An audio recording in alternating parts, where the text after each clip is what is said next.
오늘 머니투데이인데 이게 나무 일 같지 않아서 내가 웃었어요.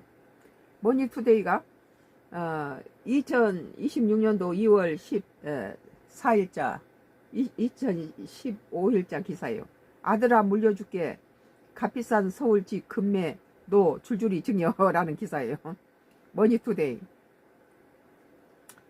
지난해 서울 부동산 증여 건수가 3년 내 최고치를 기록한 것으로 나타났다.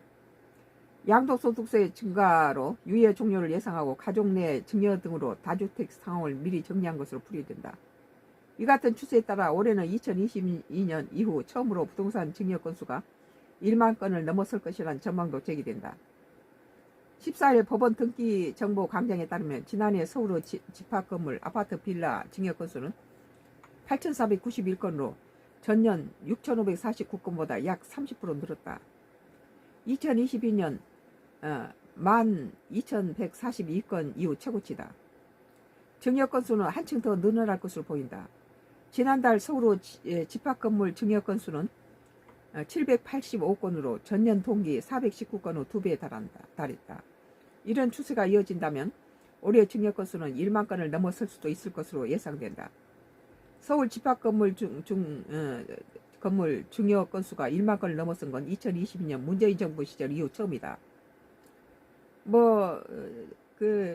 여러 가지 이제 세금 올리고 이제 보유세까지 한다 그러니까 그냥 자식한테 증여해버리는 거. 그것이 오히려 날 수도 있죠.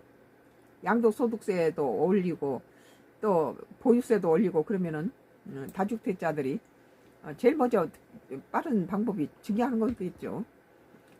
증여 건수는 한층 더 늘어날 것으로 보입니다. 이는 정부 다주택자 양도세 증가 유예가 종료가 입각하면서 다주택자들이 대거 증여에 나선 때문으로 풀이된다. 집이 여러 채면 빨리 그거 세금 물리느니 자식한테 줘버리는 게 낫겠죠. 실제 지난달 23일 이재명 대통령은 오늘 5월 9일 만료를 앞둔 다주택자 중과 유예 종료 방식을 밝힌 바 있다. 여기서 봐주지 말아야 된다고 난 계속 강조하고 있는데 이 대통령은 이후에도 SNS를 통해 다주택자를 향해 연일 강경 메시지를 그러니까 정부가 계속 집을 안 짓는 게 아니잖아요.